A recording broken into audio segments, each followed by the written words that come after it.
manter virgem, para quê?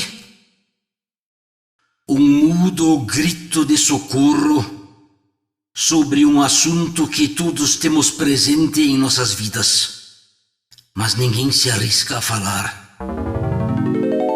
Um vídeo de Ingrid e Werner Dietz. Nele abordamos um assunto que ficamos devendo por ocasião da celebração da bênção matrimonial a todos os casais que assistimos na formalização do seu casamento. Agradecemos a compreensão das pessoas cujas fotos foram usadas para ilustrar o presente vídeo. Qualquer semelhança entre a narração e as imagens é mera coincidência. Durante muitos anos exerci o pastorado. Nas tarefas pastorais, minha mulher direta e indiretamente me apoiava e acompanhava. Devo ter celebrado a bênção matrimonial de uns 300 casais. Eu cada vez me esforcei para trazer uma prédica interessante a partir de um texto bíblico e de exemplos tirados da vida. Eu sabia que os noivos, depois de toda a afobação e cansaço dos preparativos, nem tinham mais condições para seguir o meu raciocínio.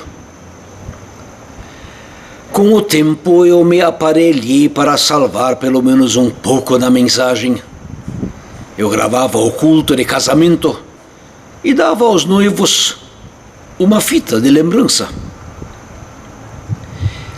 Mas mesmo com este esforço eu sempre tinha o sentimento de continuar devendo a todos os casais o mais importante. Porque assim como em velório de enforcado não se fala de corda, assim em casamento fica difícil falar do adultério. Eu ficava devendo uma resposta à pergunta sobre um casamento virgem dos noivos, ou ao menos um pronunciamento claro sobre a necessidade da confissão desse pecado e do perdão de Deus. Em minha juventude tivemos na nossa cidade um pastor que, no encontro dele com os noivos, se esforçava para falar do assunto da vida casta e decente.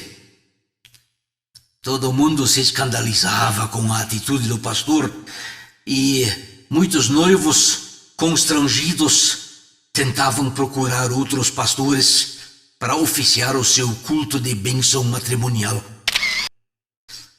Também eu dava risada da medida séria de alguém que dentro de poucos anos seria o meu colega no pastorado. Com o correr dos anos também eu e nós vimos como a resposta à pergunta pela castidade é fundamental para a felicidade de qualquer casal. Mas como proceder? Um acontecimento dos nossos dias, publicado com estardalhaço nos jornais e na televisão, me pareceu um ponto de partida bem prático para abordar o assunto. A personagem até também se chama Ingrid. As manchetes nos jornais. Virgindade de Ingrid é vendida por R$1.600.000. Fim do leilão da periquita da Ingrid Migliorini. O leilão pela virgindade da brasileira terminou às 9 horas desta quarta-feira.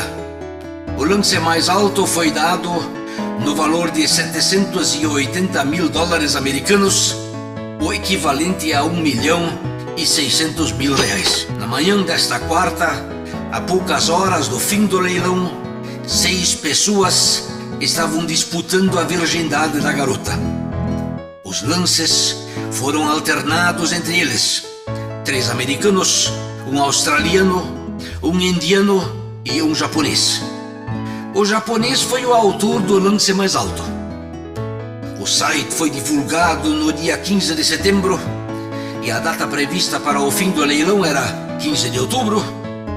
Porém, o prazo foi estendido em 10 dias e os lances terminaram às 22 horas, hora local da Austrália. De acordo com o regulamento, a primeira noite de Ingrid está prevista para ocorrer 10 dias depois do fim do leilão, ou seja, no dia 3 de novembro.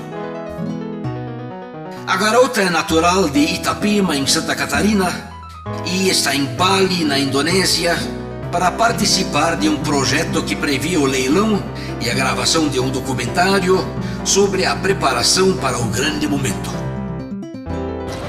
A primeira vez da moça está prevista para ocorrer durante um voo que partirá da Austrália ou da Indonésia para os Estados Unidos. Entre as regras que devem ser obedecidas pelo ganhador está o uso obrigatório de camisinha. Ele também não pode me beijar, não pode realizar nenhuma fantasia, nenhum fetiche, nem usar nenhum brinquedo, explica ela. O ato também não vai ser filmado. Eu era novinha e, por ser virgem, decidi me candidatar. Era uma oportunidade de viajar, conhecer novas culturas, mas não esperava uma resposta. Quando o diretor me escolheu, fiquei surpresa e super feliz e decidi ir até o fim, diz ela. Meio mundo se escandalizou sobre a decisão da moça. Mas isso me mostrou mais uma vez que o assunto da virgindade não é tão desprezível como muita gente moderninha sempre quer fazer crer. O assunto se tornou polêmico e entrou na roda de discussões entre cristãos que levantaram a pergunta pela banalização do sexo. Diversos líderes evangélicos deram a sua opinião sobre o caso.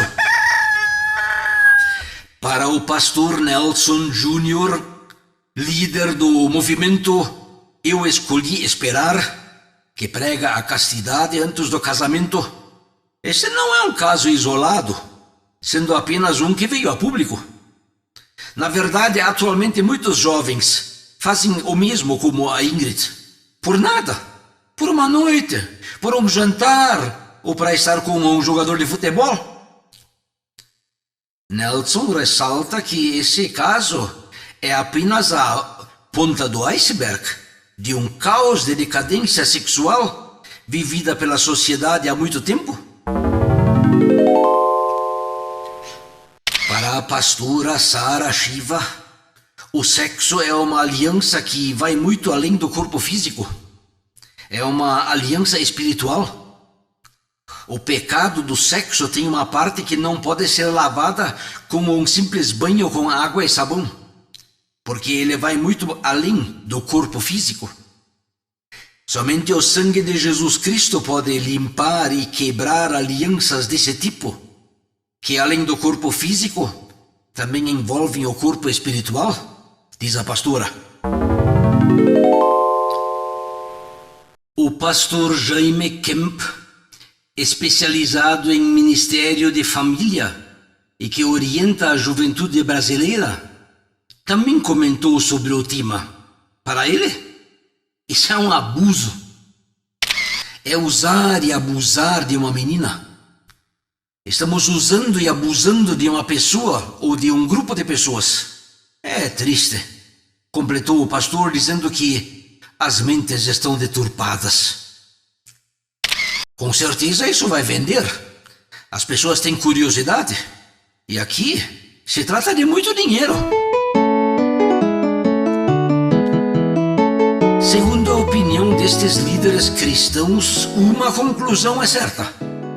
A atitude de Ingrid certamente causará danos a um futuro casamento dela. Alguns chegam a apontar as consequências do que a promiscuidade sexual na vida de solteiro pode causar no casamento, como traição, desconfiança, ressentimento, divórcio ou até homicídio. O casamento em si já é uma tarefa difícil para noivos cristãos. Quanto mais errarão os que não conhecem a proteção e a disciplina de um Deus. Um dia desses, um moço me disse todo contente: eu agora pedi a fulana em namoro. Eu tive que limpar a minha orelha, porque pensei não ter ouvido bem. No meu tempo a gente ia pedir ao pai a fulana em casamento, mas não em namoro. Pedir em namoro é pedir a concordância do pai para assumir nenhum compromisso. O moço já vinha de uma convivência adulterada com outra moça. Os seus conceitos já estavam bagunçados. Uma pessoa que vive uma vida promíscua quando solteiro também será promíscua no casamento, por mais que queira ser fiel ao cônjuge. A bagagem de confusão da vida de solteiro refletirá na vida de casado. Adúlteros não nascem no casamento. Eles já entram adúlteros no casamento, acrescentou o pastor Nelson. A moça agora vai esperar ganhar R$1.600.000 a cada vez que fizer sexo com o seu marido. Esta conta não fecha nunca. Brincadeiras sexuais, antes, destroem a felicidade no casamento. Nascem dois vermes que corroem toda a felicidade dos dois: o ciúme e a desconfiança. A mulher eternamente ficará em dúvida a respeito do marido. Será que ele mesmo me ama de verdade? Ou só se aproveitou de mim para satisfazer os seus apetites sexuais? Quando está de viagem, ele não estará se aproveitando de outra mulher, assim como se aproveitou de mim, sem um compromisso formal de casamento? O marido, por sua vez, suspeitará sempre da mulher e se perguntará: será que ela, neste momento da minha ausência, não se está entregando a outro homem? Afinal, ela também se entregou a mim, sem aquele compromisso formal do casamento. A revista Veja avaliou em 2012 a venda da virgindade a partir de 2 pontos de vista, uma vez do ponto de vista econômico. Vender a virgindade não é grande coisa, se quem vende e quem compra são adultos e agem de livre e espontânea vontade, e nenhum terceiro foi prejudicado. Não há por que proibir uma transação desse tipo. Por outro lado, assim lembra o pensador alemão Immanuel Kant e discorda, trocar sexo por dinheiro é degradante para ambos os parceiros, pois fere a dignidade humana. O ser humano não pode dispor de si próprio como se fosse uma coisa. Ele não é a sua própria propriedade. Na verdade, aquilo que vale na vida, o amor, a fidelidade, o perdão, a alegria, etc., só podem ser dados ou recebidos de graça. Aqui entra, por exemplo, a doação de um rim ou a doação de sangue, que até a lei civil proíbe de ser comprado ou vendido por dinheiro. A Veja lembra na mesma revista como uma grande quantidade de políticos são corruptos, a ponto de a população já sentir vergonha da sua liderança. Ser corrupto é a mesma coisa que viver em adultério. A vida não tem mais valores. Adulterada está a ética, adulterados os princípios. Para os corruptos, cada pessoa tem o seu preço, não só as prostitutas. O afamado e polêmico costureiro Clodovil Hernández, falecido em 2002 aos 72 anos e solteiro, disse em uma entrevista: "Eu nunca fiz na vida sexo que não fosse pago." Este homem, de quem a gente não esperava um pronunciamento de tanto valor, chegou bem perto do assunto que estamos tentando analisar aqui, ou seja, saber se a castidade vale a pena. Outro caso que chama a atenção é de outra modelo que foi casada diversas vezes, sempre com cirurgiões plásticos. A mulher até consta no livro Guinness dos Recordes com 42 cirurgias plásticas. Ela agora, depois de enviuvar, anuncia a segunda cirurgia de reconstrução de ímen. A primeira já aconteceu em 2009 e causou polêmica na época. Este segundo procedimento é um presente que ela pretende dar ao novo marido, também cirurgião plástico. É uma fantasia sexual nossa, diz ela. Será meu presente de noiva para meu marido. Como no meu primeiro casamento eu não era virgem, quero fazer tudo como pede a tradição, contou ela. Coitada! O procedimento da mulher é ridículo. Apesar de se tratar de uma bobagem, a mulher também percebeu que no não sexo de uma virgindade parece estar uma vida que ela está procurando, sem encontrar. Uma vida em que nem o sexo nem um casamento interesseiro tem valor. O valor estaria no sofrimento, na fidelidade, no sacrifício por uma família. Tudo riquezas que mesmo a pessoa mais pobre pode possuir e dar. O que mesmo vale na vida, isso não tem dinheiro que compra. Muito acertado, Jesus diz: que vantagem terá alguém se ganhar o mundo inteiro e perder a sua vida? Não há nada que possa pagar para ter a sua vida de volta. Existem experiências e situações das quais não é simples voltar atrás. Muitos e muitas mais tarde procuram arrependimento, mesmo com lágrimas, e não encontram. Em 2002, uma conhecida modelo, em entrevista a uma revista para homens, perguntada sobre a intimidade na sua vida, disse: já traí, sim, porque acho que não podemos frustrar nossos sentimentos. A vida está aí para ser vivida e quero chegar aos 60 anos sem arrependimentos. A moça estava agindo como alguém que pretende acender uma vela nas duas pontas para melhor aproveitar a luz. Mas o resultado é uma escuridão ainda maior. Quando uma estrela da mídia, num rompante de orgulho, fala dessa maneira da sua intimidade, até pode parecer que a coisa está dando certo. Ou quando uma apresentadora de televisão diz abertamente que já fez aborto. Só que quando uma das nossas filhas ou irmãs, que não vivem naquele mundo de glamour e riqueza, trai o marido ou faz aborto, isso ninguém acha bonito. A cicatriz do adultério é uma chama que não apaga, é um verme que não morre. Feliz aquele e aquela que não precisam carregar consigo um segredo maldito de uma sexualidade que feriu. Esta sexualidade fere tanto a própria pessoa que seduz, como em igual proporção a parte seduzida. Pode ser sem consequência de gravidez, ou com. Pode ser sem aborto, ou com. Nesse caso será acrescentado o peso de um assassinato na consciência dos implicados. Repito, os dois estarão se machucando, embora no caso da mulher a coisa seja só um pouco mais pública.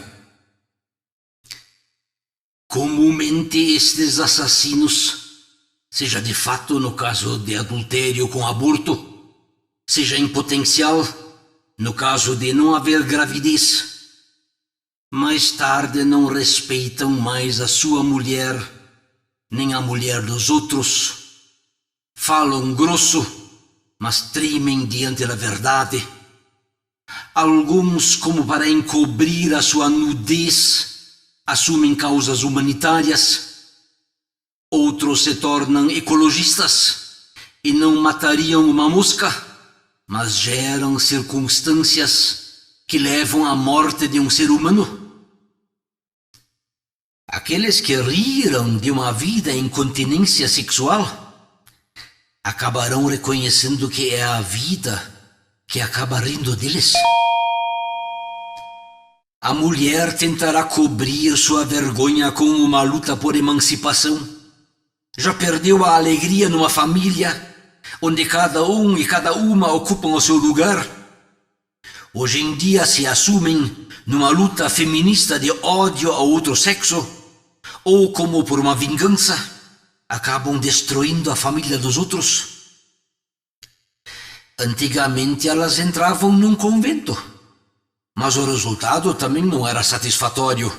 Levavam junto a si próprias para dentro da pretensa santidade, com o seu sentimento de culpa.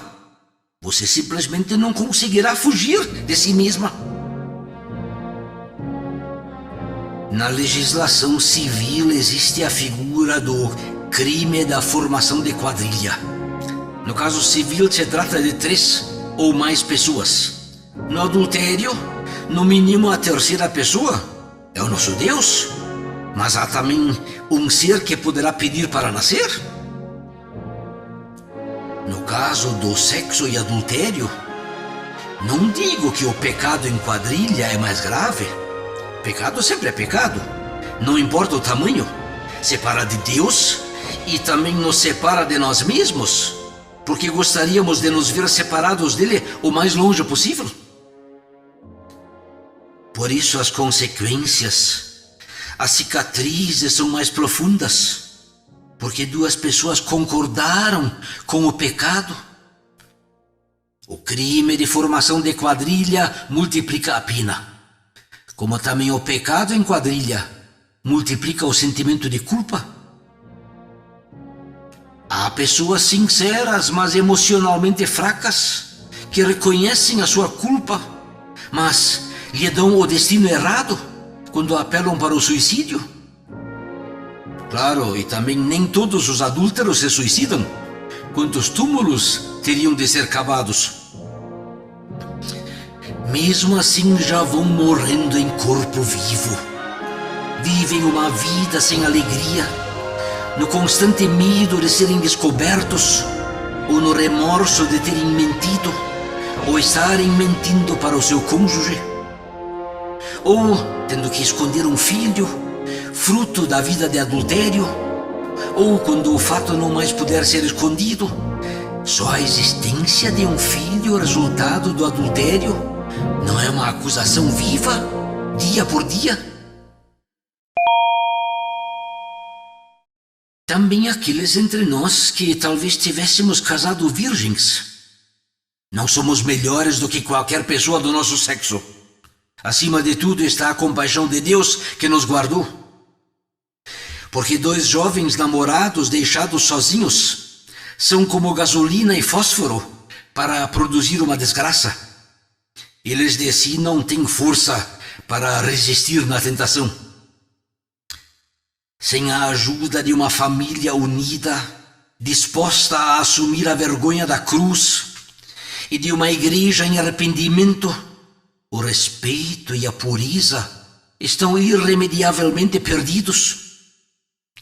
Não temos mérito se tivemos a sorte de termos tido pais bondosos que se punham no ridículo para ajudar seus filhos na condução de uma vida casta e decente dentro dos mandamentos de Deus. Jesus, certa ocasião, diz: é inevitável que venham escândalos, mas ai da pessoa pela qual eles vêm, melhor lhe fora que se lhe pendurasse ao pescoço uma pedra de moinho e fosse atirado no mar. Também diz: qualquer que olhar para uma mulher com intenção impura, no coração já adulterou com ela. No livro dos Provérbios atribuídos a Salomão, lemos: há coisas misteriosas que não consigo entender, como o amor entre um homem e uma mulher. Eu sei que é um assunto que um pastor não pode falar de cima do púlpito, mas é coisa que levei atravessado na garganta toda uma vida de ser humano e de pastor. É a preocupação pela minha salvação e por uma vida em temor a Deus. É a agonia de alguém que crê que a Bíblia é a palavra de Deus e que o nosso Deus cumpre as suas promessas, mas também as suas ameaças. É a busca por uma resposta para a pergunta: de que maneira poderá o jovem guardar puro o seu caminho? Fui pastor em Concórdia, Santa Catarina. Lá eu era sócio de uma criação de porcos. Recebíamos as leituas de raça Large White do Fomento da Sadia. Eram porcas criadeiras da melhor raça, adaptadas para o clima da nossa região, resultado de intensa pesquisa genética.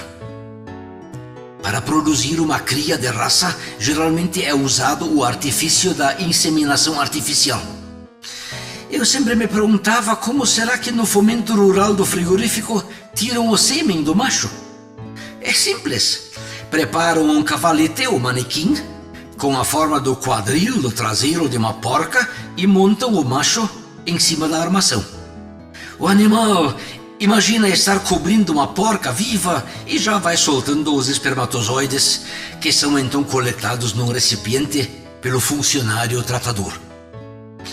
A imaginação do animal o faz excitar-se sexualmente até com uma simples peça de madeira. Veja, prezada mulher, um animal é enganado por uma simples armação de madeira no formato de uma parte do corpo da fêmea. Nós, homens, também somos animais. Claro, animais racionais. Animais que, além do corpo, têm um cérebro. Mas este cérebro briga com o corpo quando está perto de uma mulher. E na presença do corpo de uma mulher nua, então, ele perde o juízo rapidamente. Sei que existem cidades com verões horrivelmente quentes, úmidos e abafados, onde todo mundo usa pouca roupa, ou mesmo um verão na praia. Quando é a saúde que dita o feitio das roupas, tudo certo. Errado é quando é a moda, com seus decotes sempre mais excêntricos, dita a vestimenta. Aí então começa o perigo. Uma mulher crente não precisa se destacar por um guarda-roupa na última moda. Sei de pais cristãos que recomendam às mulheres da sua casa a andar sempre com uns 2 dedos de atraso na moda do comprimento da saia. Existem tecidos de algodão que são agradáveis de usar também no verão mais quente. Quem os veste só precisa observar que o tecido de algodão não seja tingido, mas branco, onde as finas fibras ainda respiram. Quero te pedir, prezada irmã e mãe, lembra-te da tua alma e também da minha, que você não seja lançada no mar com aquela pedra de moinho no pescoço. Você quer ser temente a Deus? Então não te torna culpada, expondo teu corpo para provocar o outro sexo? Roupa, perfume, modo de caminhar. Contudo, posso servir a Deus através de uma vida casta e decente. Não vou me tornar culpada de algum homem perder a cabeça por minha causa.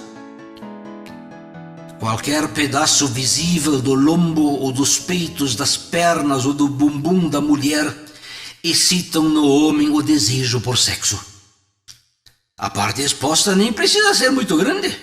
Mesmo um pedaço tão banal do corpo da mulher como o umbigo provoca na cabeça do homem que observa fantasias sexuais.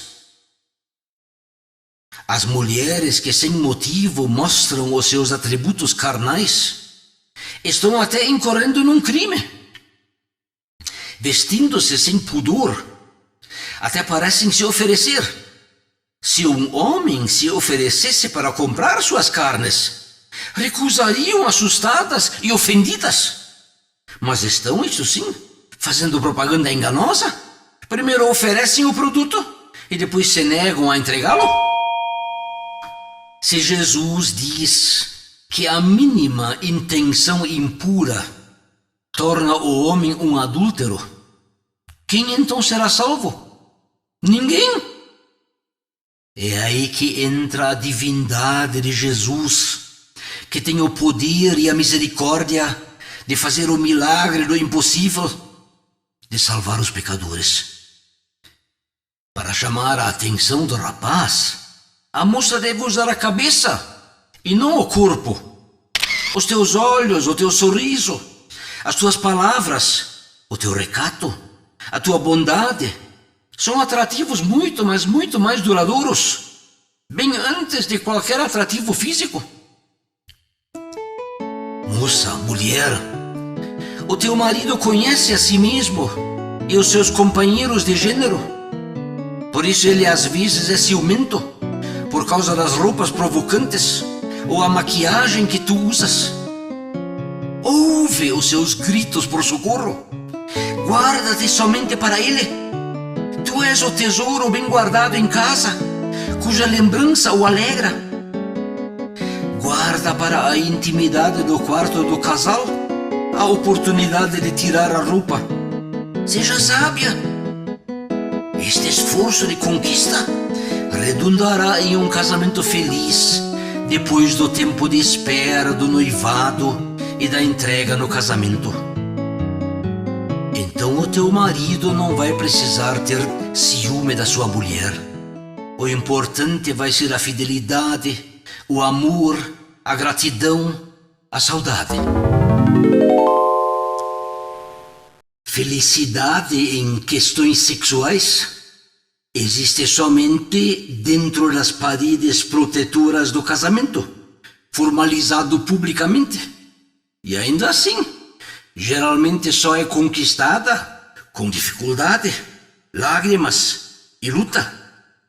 A fraqueza e a maldade humana necessitam, e muito, da proteção e a ajuda de terceiros tementes a Deus, principalmente de pais e educadores que se expõem ao ridículo quando impõem os limites que uma sexualidade com respeito necessita. O melhor favor que um adulto pode prestar a um par de namorados é atrapalhar o namoro.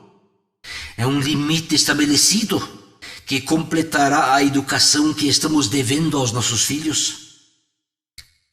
Carícias amorosas terão o seu lugar legítimo dentro da proteção do compromisso do casamento. Praticadas antes da formalização do casamento, tais carícias são adultério, produzem confusão.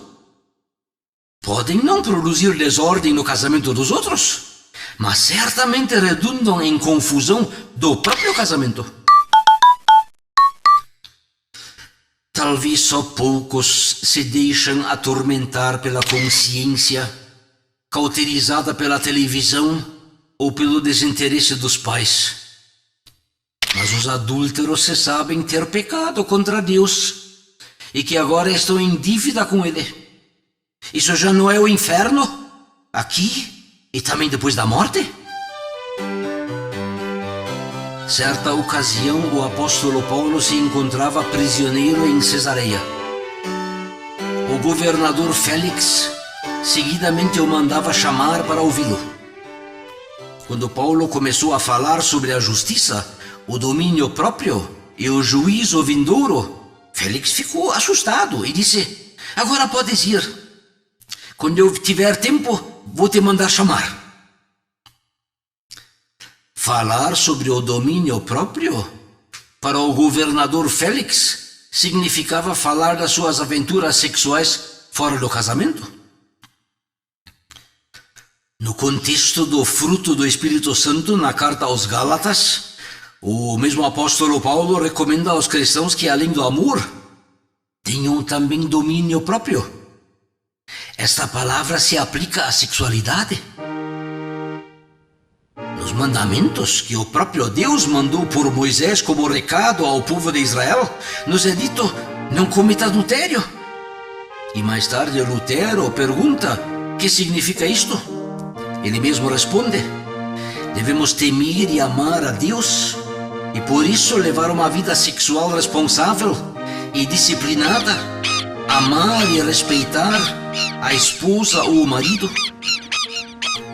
Se o nosso Deus nos dá um mandamento, o seu objetivo é de nos proteger através da sua ordem. Muito antes de casarem, os confirmandos estudam no ensino confirmatório que o nosso Deus não quer que alguém mexa com a nossa mulher ou com o nosso marido, que futuramente vamos ter. Como um selo, um lacre protege um contador de energia elétrica ou de fornecimento de água, assim o mandamento de Deus nos protege. O lacre quer dizer: aqui ninguém mexe. Se mexer, ai dele. Se o apóstolo Paulo vivesse nos nossos dias, ele talvez usasse como exemplo o casalzinho de namorados no domingo à tarde, quando a casa fica vazia ou quando os dois querem sair à noite. É uma situação como juntar gasolina e fogo. A coisa queima, queima, queima. Gasolina e fogo são coisas muito úteis. O petróleo no automóvel produz a força. Também o fósforo é muito útil quando o colono precisa queimar um pedaço de roçado. Mas o fogo precisa ficar controlado, dominado. Se ele escapa para dentro do mato, ele produz uma infelicidade. E o automóvel, se não for dirigido dentro das regras do trânsito, vai produzir um desastre. Aqui entra a assistência de uma família, de um pai e uma mãe que em verdade amam. Eles ajudarão os seus filhos a não ter que ficar sozinhos. Irão providenciar uma irmã ou irmão menor para fazer companhia aos dois. Irão marcar um horário limite para o namorado sair quando visita a filha da casa, talvez às 22 horas. Ou providenciarão condições que permitam ao casal jovem de preparar para meio logo o seu casamento. Caso contrário, os pais se farão cúmplices do pecado do casalzinho e culpados da futura infelicidade deles. Será melhor que os dois tenham uma festa de casamento bem pobre, mesmo sem um grande enxoval, mas vivida na verdade e na disciplina. De que adianta preparar uma festança pomposa de casamento, da qual todos já sabem de antemão que ela é uma festa sem conteúdo? O fruto proibido da sexualidade já foi comido fora e antes do casamento formalizado, e o paraíso já está perdido. O que sobra é apenas a ostentação. Vai ser tanto maior quanto mais vazia da bênção de Deus for a cerimônia e a vida dos implicados. O consolo para o vazio talvez seja de poder aparecer numa revista de quem é quem na sociedade. O mais importante motivo para a disciplina sexual ainda nem foi mencionado. É que o nosso Deus quer evangelizar através do nosso casamento. Disso dá testemunho a carta aos Efésios, capítulo 5. Iniciamos o presente trabalho com a pergunta: vou me manter virgem para quê? Nós não nos mantemos virgens para o nosso noivo ou nossa noiva. Geralmente são exatamente noivo e noiva que roubam fora de hora a virgindade do parceiro. Se nos esforçamos por uma vida direita em termos de sexo, como também em todas as demais áreas da nossa vida, como profissão, amizades, sucesso, Nós não o fazemos para o nosso cônjuge. Se vivemos uma vida casta e decente, é para o nosso Deus que nos guardamos, porque devemos temer e amar a Deus. Trata-se da comparação entre uma noiva que espera enfeitada e cheirosa pelo noivo amado que se comprometeu a desposá-la. Jesus, certa ocasião, fala da expectativa das 10 virgens que estão no aguardo do noivo. Que comparação formidável! Mas também, que compromisso! Que desafio! Que vocação! Paulo usa uma comparação extrema quando diz: não sabeis que os vossos corpos são membros de Cristo? E eu, porventura, tomaria os membros de Cristo e os faria membros de prostituta? Absolutamente não. Por fazermos parte do corpo de Cristo, desta riqueza espiritual, eterna, divina. Por isso o cristão faz de tudo para não machucar nem sujar este corpo. A nossa convivência como casal é uma sombra aqui na terra daquilo que acontece concretamente no céu. Tudo isso é apenas sombra daquilo que virá. A realidade é Cristo. Quando nos preocupamos em primeiro lugar com o plano de Deus para a salvação das suas criaturas, de quebra, como gorjeta, como subproduto deste plano de Deus, até os nossos casamentos receberão um valor duradouro, eterno. Um esforço por pureza sexual faz sentido somente a partir de Jesus, o nosso Deus e Salvador, e isto tanto para casados como para solteiros. E é também por causa de Jesus, o nosso Deus e Salvador, que um esforço por castidade antes do casamento recebe força para resistir. Sem ele, nem teríamos motivação e condições para não sair por aí para aproveitar a vida antes dos 60 e para não haver arrependimento sobre ter perdido alguma vantagem. É o paradoxo de Jesus que nos dá esperança e motivação. Para ele vale uma outra matemática, não a matemática do Gerson de a gente ter que ter vantagem em tudo. Na matemática do nosso Deus, os primeiros serão os últimos. Os que nada têm serão como se tivessem, e os que têm tudo, como se não tivessem nada. A Bíblia nos mostra que no Filho o nosso Deus cobrou os nossos pecados. O inocente leva o castigo para que nós, culpados, fôssemos limpos aos olhos de Deus.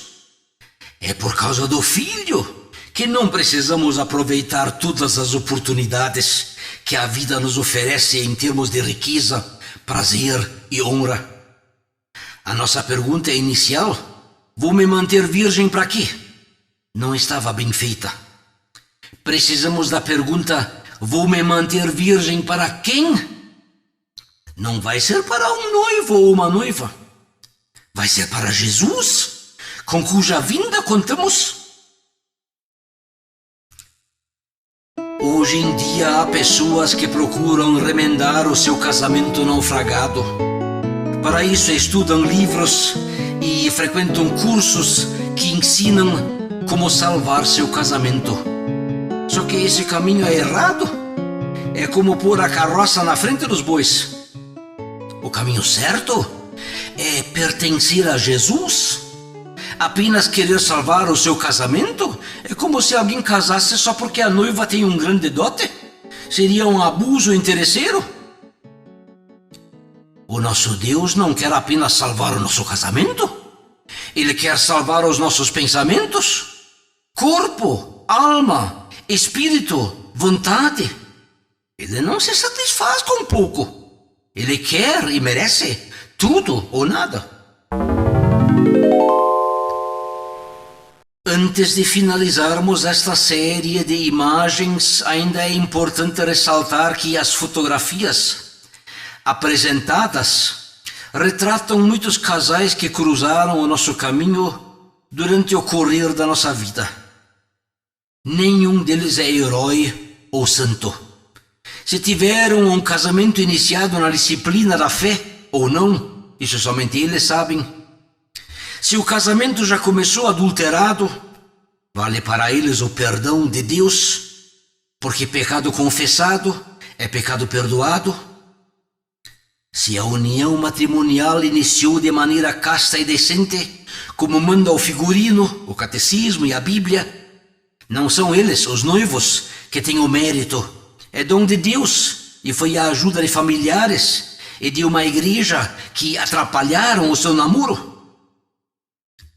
Não conhecemos casais que nunca tiveram problemas de convivência, que não conheceram raiva, mágoas, rancor e lágrimas. Mas vimos, e isto pode ser dito com toda a convicção, que a integração do casal num grupo de jovens cristãos e na igreja lhe serviu de ajuda e proteção. O estrago pelo menos não foi tão grande, e na questão do respeito mútuo, nenhum dos dois terá motivo de queixa contra o outro. Ninguém de nós merece este interesse do nosso Salvador. Se eu não soubesse que a confissão dos pecados nos livra de todo sentimento de culpa, remorso e medo de castigo, a gente aqui nem podia abrir a boca, porque não somos melhores do que ninguém. Se você percebeu que também o seu casamento começou embrulhado, egoísta e sem a bênção de Deus, vale para você a promessa de Hebreus 4:7. Hoje, se ouvirdes a sua voz, não endureçais o vosso coração. Ao sincero, o nosso Deus concede a sua graça. Talvez o arrependimento ainda possa ser encontrado. Porque onde aumentou o pecado, a graça de Deus aumentou muito mais ainda.